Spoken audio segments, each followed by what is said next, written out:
Welcome back to Second Breakfast. We have to start today's show with a major announcement. That was very good. Thank you. It wasn't even coordinated. If you haven't seen over on our Instagram, we have a brand new series on our Patreon, which is incredibly relevant to you at home. Yes, you, who's listening to this Game of Thrones episode. So we are incredibly excited for House of the Dragon to come back June 16th, I believe it Sounds is. right. That Sunday. So we wanted to get ready. So we have committed to do a series of Fire and Blood discussions. Fire and Blood, of course, is the George R. R. Martin book upon which House of the Dragon is based. Yes. It tells this long, sweeping history of the Targaryen clan. So we are going to talk about the relevant chapters of that book. It's about 7 chapters that will be adapted into the 3 or 4 seasons we're going to get of the House of the Dragon TV show on HBO. So this past Sunday means it's already out right there, $2 a month. You can support the show, and you can jump over there right now after you finish this one and listen to that episode covering the first chapter. It's a huge, big, sweeping, a tale of succession sort of chapter covering most of the first season of the show. Yes. We've already dropped that episode over on Patreon. And the second episode, which is where we break into uncharted territory, the stuff that's going to be in season 2 of the show, that is dropping this Sunday. Right, so 2 days from now. Right, we're really hammering out these episodes. We're very excited. We're trying to do more series. You guys seem to like the series that we do, the volumes of the Breakfast Buffet. So we're adding one that is specifically tailored to our most hardcore fantasy audience. I'm really excited that we're doing that series. It's been so fun so far, and I'm excited to continue with that. Also, this is a great time to remind y'all that we did an episode by episode series of the first season of House of the Dragon when it first dropped, a year and a half ago. And that was like us going in blind, hadn't read any of Fire and Blood. So I'm interested to see kind of how this changes as we get used to the source material and then go into season 2 of the show. So exciting things abound. Description or link to our Patreon is in the description. We're just at Second Breakfast Pod on there. Anyway, just a heads up for y'all. And today we're here to talk about a Game of Thrones, and the chapter we're playing with is Arya chapter 2. I was surprised. I was like, this is only the second Arya? I guess it is. But because we've seen her in other characters' POV chapters, of course that makes sense. We've seen her in Sansa's chapter, we've seen her in Ned's chapters, so it was cool to finally go back to her perspective. Her perspective is one of my favorites to read from because she's so young and just special and different and so endearing. I love reading from her, so I was thrilled to come back to this. Let me give us all a recap of this chapter and then we can dive into our discussion. And just also, as I always say, blanket statement, spoilers abound, we've read and seen everything already, so heads up. Okay, so Arya is having dinner. She's at King's Landing, right, because the whole party has finally arrived at King's Landing. Arya is having dinner with Sansa, Septa Mordain, Jane Poole, and then all the members of Ned's guard. And Ned arrives late to dinner, and this is apparently a trend. He's been coming in late a lot, and he looks really tired and strained, which is also a trend. Jory, who's the captain of the guards, basically, he tells Ned, they're just having conversation. He says, oh, there's talk that this tourney is going to be happening. The tourney that was the impetus for the first council meeting that was such a disaster. And Ned is like, are you kidding me? And he's so disappointed and frustrated. And of course, Sansa is thrilled. She's like, a tourney? Will Joffrey be there? She's thrilled. And but Ned says, I don't want my daughters going to this thing. It's not appropriate. And I don't even want this thing to happen. You can't come. But then Septa Mordain kind of pipes up and she says, well, the tourney's in your honor. And also the Princess Marcella is going to be there and she's younger than Sansa. And it would be weird if your daughters weren't there. And Ned is like, oh, okay, yeah, I guess y'all have to come. This poor guy can't catch a break. Arya pipes in and says, well, I don't want to go. I hate tourneys. I hate Prince Joffrey, blah, blah, blah, blah, blah. And she and Sansa just have a big snappy argument with each other, as it seems they have been doing since the Micah incident. And Ned is just fed up and says, that's enough. And then he just leaves dinner angrily. And then we sort of dive into Arya's inner thoughts, and we can just see how frustrated she is with her situation. She hates it here at King's Landing. She's really angry at Sansa, and she's of course devastated about Micah and feels really guilty about the whole thing. And she's angry that Lady had to die. She's angry that Nymeria had to run away. She's not having a good time. And so she sort of loses her appetite and just also angrily leaves dinner, Ned can do that, but Arya is not allowed to do that. Septa Mordane says, no, you can't be excused. You haven't finished your plate. And she says, you finish it. And she leaves. And, she's not supposed to leave. People are chasing after her, but she runs up to her room, slams the door, locks it, and cries. This poor girl, she's having a rough time. Eventually, Ned comes up to the room and, gently knocks and says, Arya, can I come in? And, she lets him in.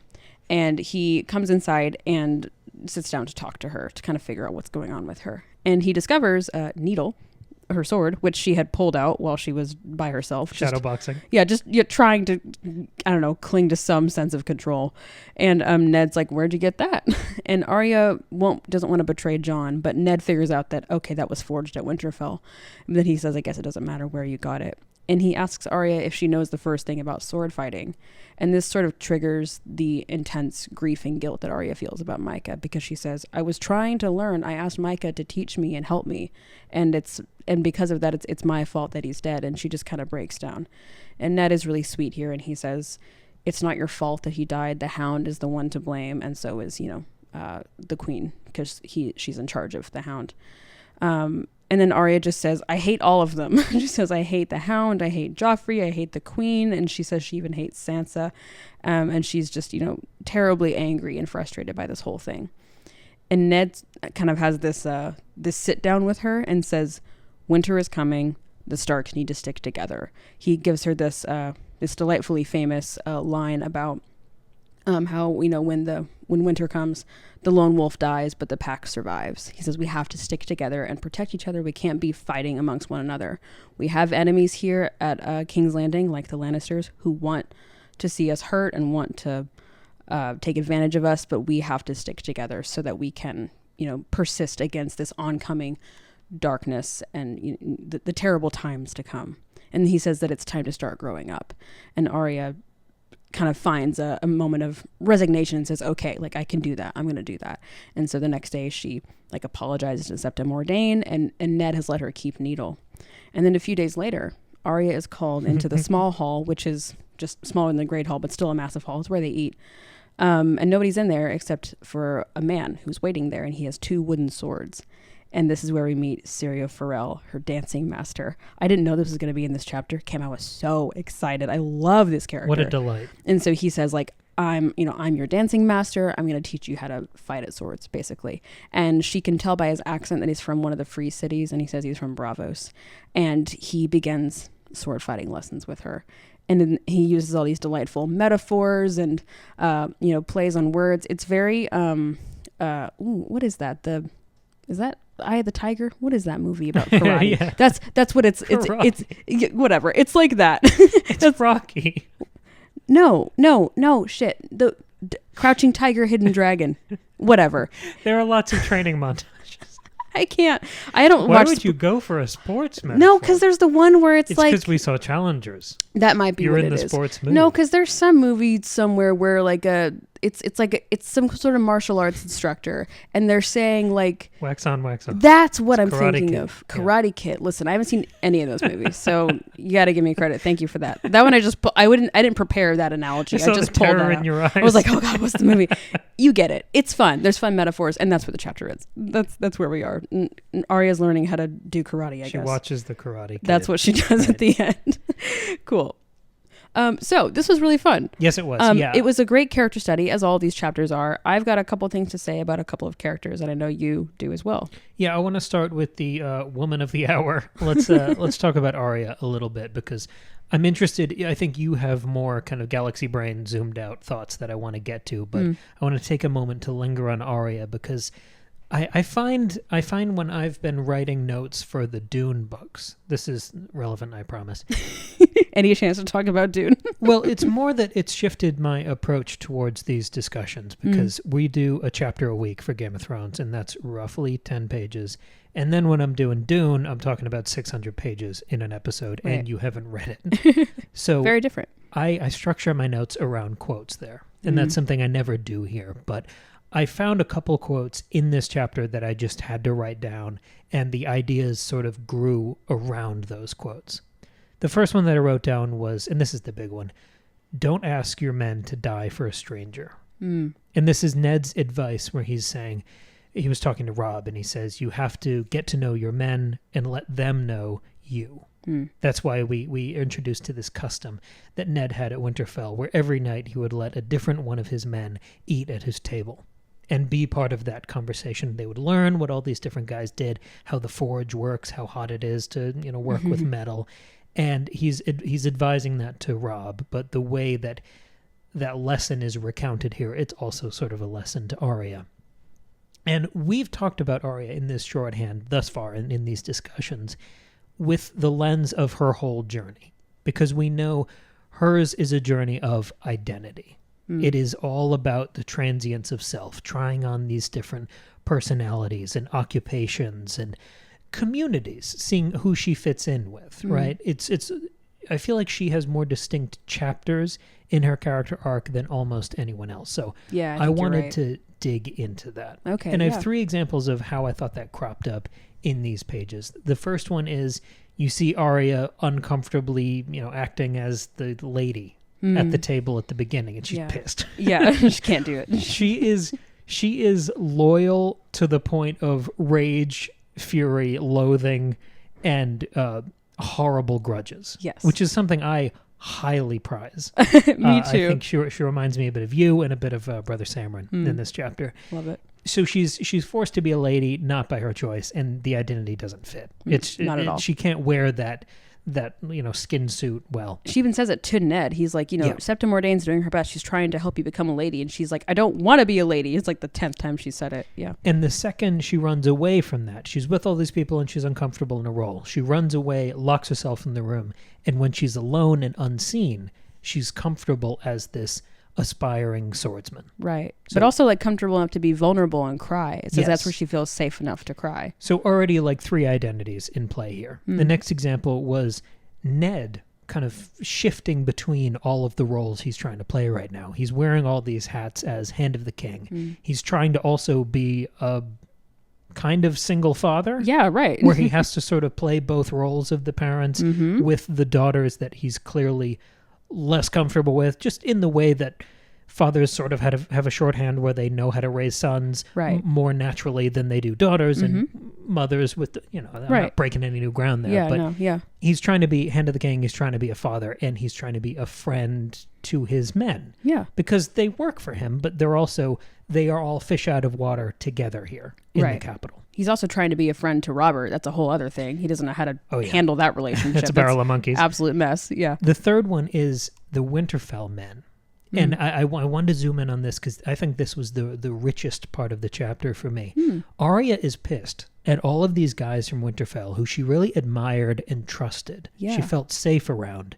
But now she thinks they're all kind of full of shit. Yeah. Because when the Butcher Boy was killed, all of these guys who are aspiring to be knights, who have all these honors and duties at Winterfell that she respects and aspires to herself as she's training with her little sword, none of them said anything. None of them raised a sword to object or, fight to defend the honor or right the wrong.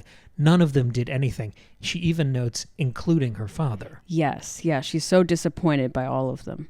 Exactly. Disappointment's a great way into that because I was thinking of it as her being disillusioned with, I think, the ideals you have of childhood. When you learn your parents are fallible, when you learn that the adult world isn't what you think it is, that you can't always do anything you want. There's that sort of what's the genre now? New adult. Yeah, right. Yeah, it's the depression of the new adult genre. Right. It's so devastating and frustrating and frightening when that part of your life happens, when that like moment in your maturity occurs. It's really devastating. Right. So we're really laying the tracks now for Arya's long shifting journey. I found myself thinking of Les Mis, which is my favorite musical. I haven't read the book yet. I'll get there.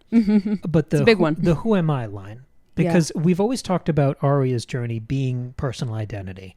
And one of the first philosophy classes I took in undergrad, I have a degree in philosophy, one of the first classes I took on that subject, we spent, a quarter of the semester on questions of personal identity. And that's, in the literary realm, that's where you can talk about things like Frankenstein, or I can talk about things like Faustus, where it's about plumbing the depths of the self and the soul and identity and who you are and who you want to be. And I think a good kind of mainstream shorthand for that is the "Who am I" line from Les Mis. Is Arya going to be a Stark? Is she going to be a Stark like Ned? Is she going to be a lady like her mother? Is she going to be a Snow like Jon? There's even a reference to when Ned's trying to make sense of Arya, he talks about his brother and sister, who are both dead, sort of like cautionary tales, and says, you also have some of that wolf blood in you. Yeah. So we've played with, I don't know, a dozen different identities that are in play here and sort of optional paths forward for Arya. And I think those amount to one big shining red clue that there will never be one answer to who am I. I don't think there's ever, and maybe this is George's contention more than mine, but I don't think there's ever one answer to who you are. Right. You never fully become that person, and then that's all you are. Right. And we know that over the course of the story, Arya is going to go through a lot of different options, and none of them are going to really stick, even though some of them do feel right and they work for the time and the place she's in, but then she has to change. And so much so that she eventually becomes nameless and faceless. Right. And that's almost like a reductio ad absurdum. Like that's an exaggeration of the journey everyone is on. Because the way that it's laid out in this chapter makes Arya's transience of self look universal. Like her journey is exaggerated because, you know, she literally tries to become no one and faceless and all. But those are metaphorical exaggerations, right? That is us zooming past what can happen practically and literally. But it seems like that sort of journey and discomfort and disappointment, disillusionment is going to happen to everyone. And I think that's sort of what Ned's trying to say to her in that conversation halfway through the chapter. I think he's trying to say that we all play multiple roles and change. He says to her, we all lie. Yeah. Which is an interesting, explicit way of acknowledging that sort of growing pains moment of realizing that your parents are fallible. Yeah, that's a really interesting thing for a parent to say to their child, especially to a 9-year-old. Like, Arya's very young. I mean, I know this world is a little different, but usually you kind of like tout, like, you should never lie ever until the kid's like 18. And they're like, okay, yeah, you know, people lie. But so it's interesting that he's like just willing to get into that with her, because he trusts that she can understand it. He knows that she's smart enough and good enough to understand that complication.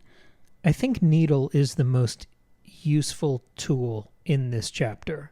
I think the sword is a good metaphor because it's folding steel and hammering it over itself and refining it. And I think it's that process of refinement that is the discovery of who you are. So like the first big refinement we have is going from that first way too impossibly broad question of who am I? And I think we refine that to what makes you who you are. When do you become that person? I like that. These are still like impossible questions. Right. But I think that's how we sort of narrow them here. And Ned seems to offer a possible answer. I think, and again, none of this is definitive. It's only the second chapter from her perspective. Of course, yeah. I think part of what he's suggesting when he does that whole winter is coming speech, the lone wolf dies, the pack survives. I think he's kind of saying that maybe who you are is shaped by circumstance. Whether it's the station of your birth or some landmark tragedy in your life. He talks about Bran's fall. Hint. Yeah. He talks about a couple of the marquee losses that this family's gone through, which will shape them into who they are and who they want to be. So I feel like the process of maturing through all of these impossibly broad philosophical questions is learning to live with uncertainty. Yeah. So when he's trying to give her comfort and answers, he has to almost do this Trojan horse thing of giving her the answer that there are no answers. Like, who knows who you are, and that's never settled fact. Yeah. So the only thing you can do is be prepared. Like, the lone wolf dies, but the pack survives. That's saying surround yourself with good people who can help you through stuff, and you can help them. Right.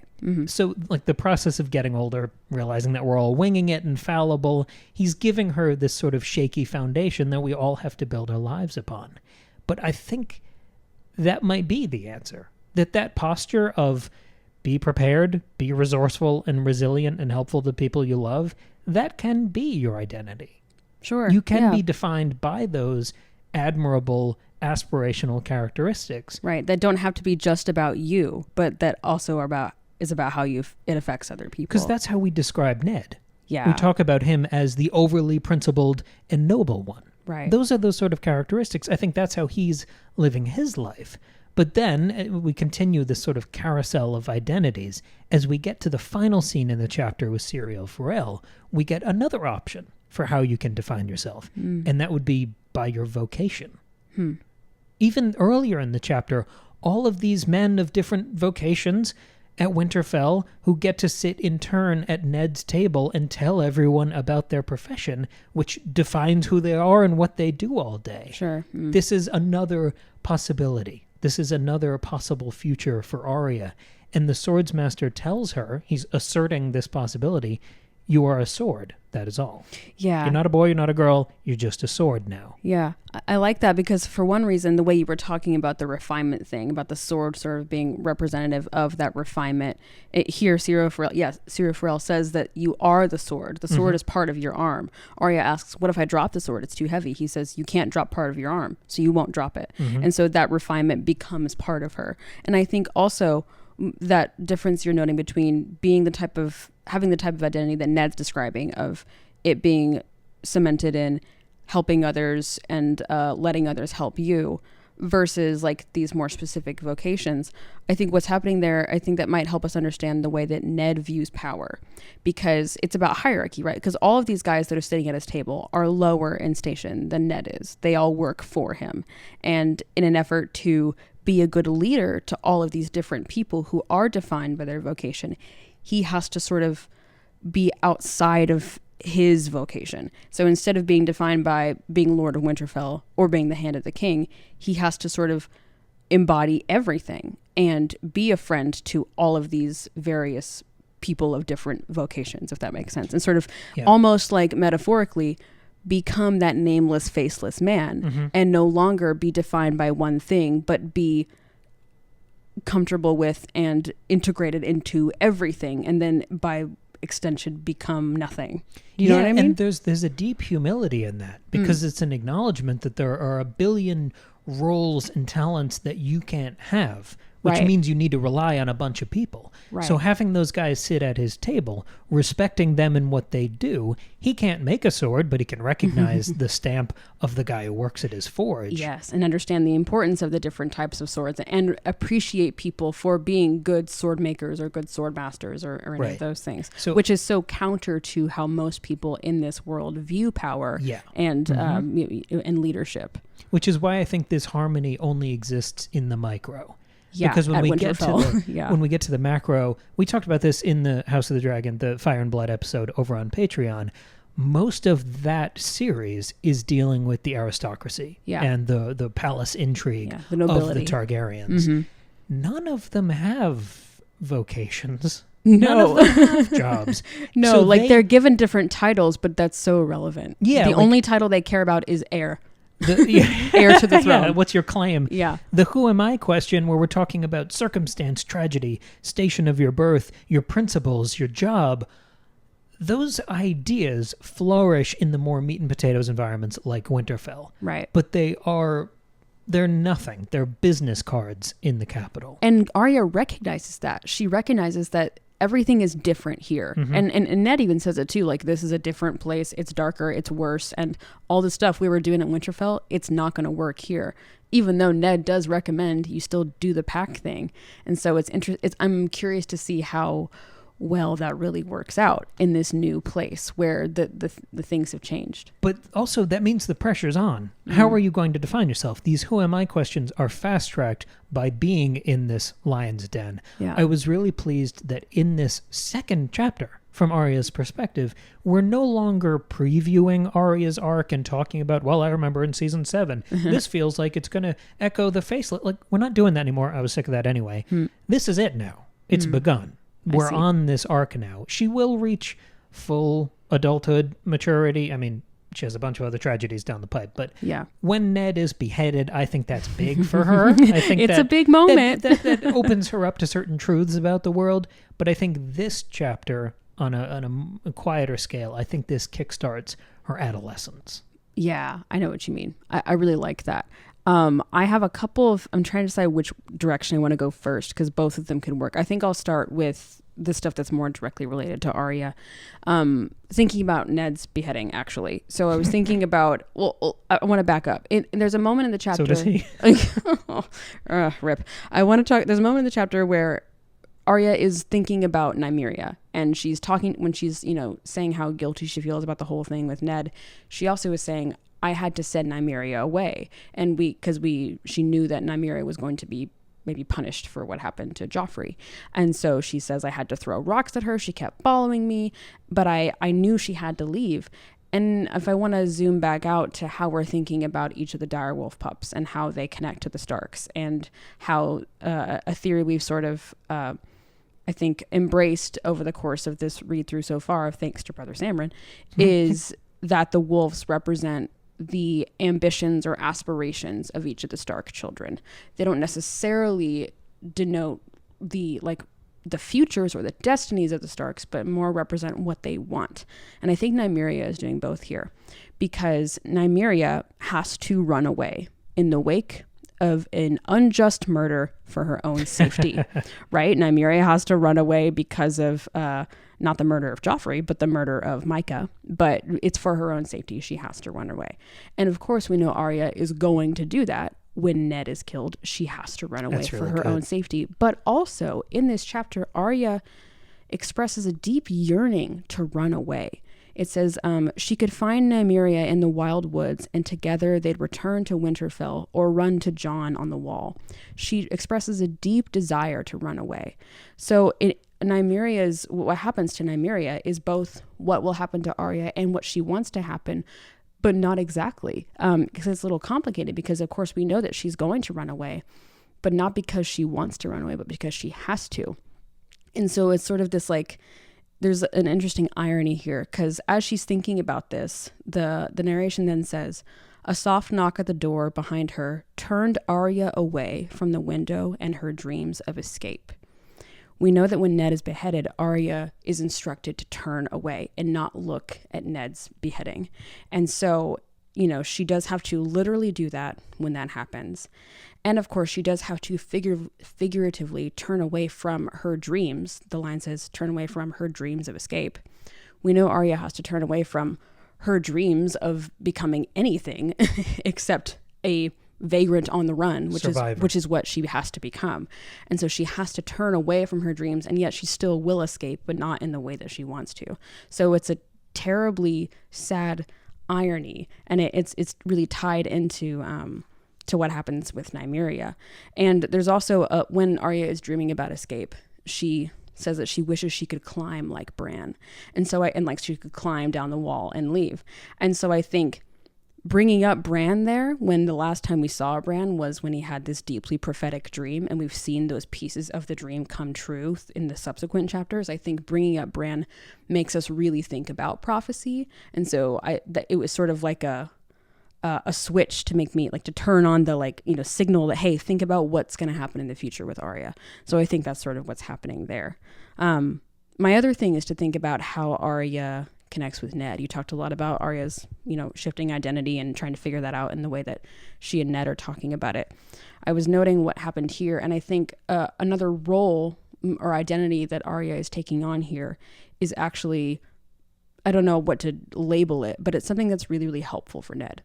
Because in the last few chapters, we've sort of had this trend of noticing that our main characters are really out of their depth. They're struggling. They don't know what to do. They're kind of floundering. And we do see that again at the beginning of this chapter, especially in the first half. Ned is really losing his grip. We see that he's been fighting repeatedly with the council. He's always tired. He's always late to dinner. The tourney is happening even though he doesn't want it to. His daughters have to go even though he doesn't want to bring them. And then, of course, like you said earlier, Arya remembers that Ned did not interfere with Lady's execution. Arya reads that as a failing on Ned's part. Ned viewed that as he had no choice. He, again, has no control. And Arya repeatedly, again, notes how tired Ned seems. But the way that he sort of the journey he goes on this chapter is he regains control by regaining control of Arya. He says out loud to her, he says, "It seems I cannot even rule my own household." And so he sort of, I think, has a moment of, I have to get a grip on that first. he basically gives himself advice while giving Arya advice. He's like, we have to stick together. We can't be fighting amongst ourselves. We have to like really strengthen the pack. And so this advice he's giving to Arya is really advice he's giving to himself. And I think he sort of needs that boost of confidence. We have to trust Littlefinger. Yeah, that's what he's saying. But I think like having this moment with Arya and finding her that dance instructor and like doing something right, having control over something is going to help him throughout his time here at King's Landing. And I think also, in a way, this like strengthening of the pack means that Ned has somebody to confide in. He can't trust anybody here. He's all by himself. He's really been trying to do all of this lone wolf style, and he's realizing it's not working. Of course, he can't confide everything in his 9-year-old daughter or even his 11-year-old daughter, Sansa, but still having somebody on his side, somebody he can talk some things out with, and then being able to kind of practice control and advice with his daughters, I think is going to help him in his role as Hand, which is going to really help him kind of turn things around and regain a bit more control. And because he's got more of that honorable, principled perspective and the humility of that sort of integrated life at Winterfell, he can probably confide in his men more than anyone in the capital can. Yes, I think so too. So he's going to, I think, maybe lean back on that as well. Obviously, we know it's still not going to end up great, but it still might help him in this short term. Right. He's reminding himself that he's not a lone wolf. Yes, exactly. Yeah. So she just helps him be almost this springboard for ideas. She basically ends up, he gets to give himself a therapy session with her just there, not it's even some wonderful understanding parenting. It is, yeah. How do we feel this lone wolf dies, but the pack survives? We know that as we break the Stark Fellowship at the end of this book, they're all really going to scatter. Like Robb and Catelyn are together for a bit. Mm-hmm. Rickon's not really a factor. Rip. No, he's just at Winterfell. Well, he's not, because after a while, because then Theon comes and he and Bran have to run away. So yeah. By the time we get to book 5, the last published one, they are sort of all lone wolfing it in different areas of Westeros. Yes. Do you think that is a knock against the truth of that line? Or do they have new like found family packs, I don't know, because at the end they do come back together. I mean, not all of them do. Lots of them die. Lots of them don't make it. But at the end, Jon and Arya and Sansa come back together.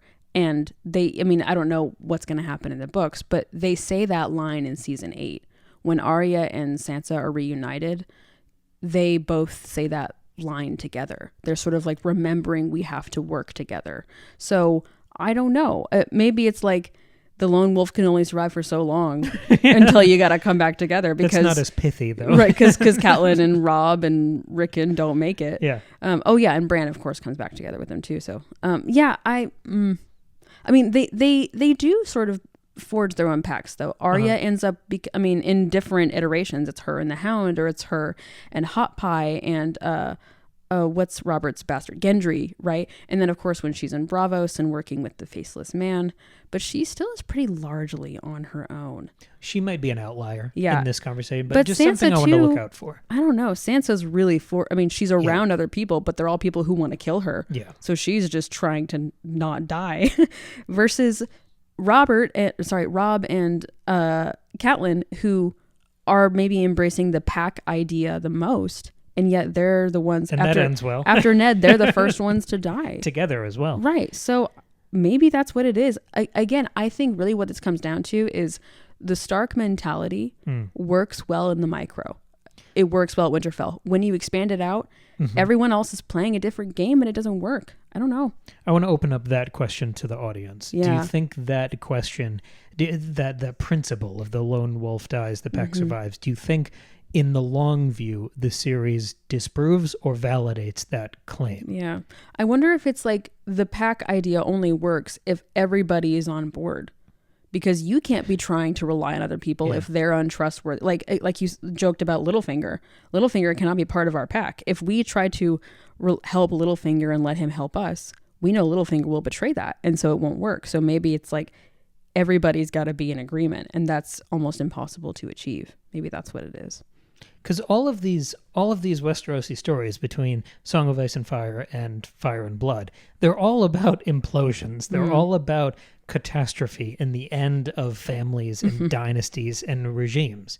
So there isn't there isn't an inspirational story of everyone working together and it all ending up well. Right, because even that's what they try to do at the end of the story. They take out the White Walkers and then it all falls to shit again. Yeah, immediately. As soon as that enemy is gone, it all disperses again. Again, because the pack is not on board with one another. Nobody trusts anybody. Yeah, and I think part of that is that this is very much not a morality play. Right. This seems like a really rigorous exploration of character. His like motto, his message here is not, if we all work together, it'll all be fine. That's more like the Tolkien ideology. The pervading message of the series, I think, is still winter is coming.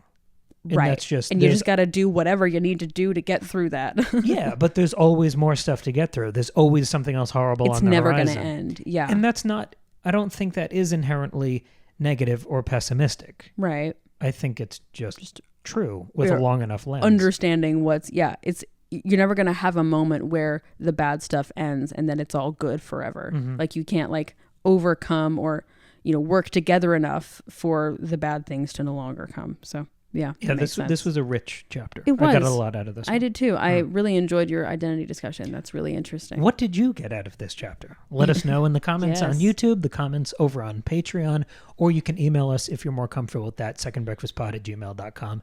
We already did the Patreon plug. As a little reminder, $2 a month, you can support the show. You can get access to our mini series over there, the Breakfast Buffets, where we talk about all sorts of works of art all in one big roundtable episode. We just did one last month on female body horror, talking about 5 awesome horror or horrific dramatic movies from recent memory. That was fun. We also just began this Fire and Blood series as part of our long road to House of the Dragon Season 2. Right. And if you want more of just like our regular content, this past Tuesday, we dropped an episode about God of War 2018, the video game. We've been expanding into doing a lot of games now. Tuesdays are our just like wildcard episodes to talk about all kinds of things. So if you want to listen to that, it's available for you. Or a Taylor Swift discussion. Oh yeah, we did a Taylor Swift discussion a couple weeks ago. 10. That one was really fun. That was like a more abstract conceptual discussion. Yeah. Grounded in the release of the Torture Poets Department, but it was more expansive than the album itself. That was a really fun discussion. Arya slams her door and puts on the vinyl version of Torture Poets Department. That would be perfect Go for away, her, Dad. actually. I'm having feelings. Oh, man. Screaming, but Daddy, I love him. Anyway, all right, cool. Well, yeah, thanks for listening. We'll see y'all if you're on Patreon, we'll see you on Sunday. And if not, we'll see you on Tuesday or Friday, whenever you come back. Great. Thank you very much for listening. Bye. Bye.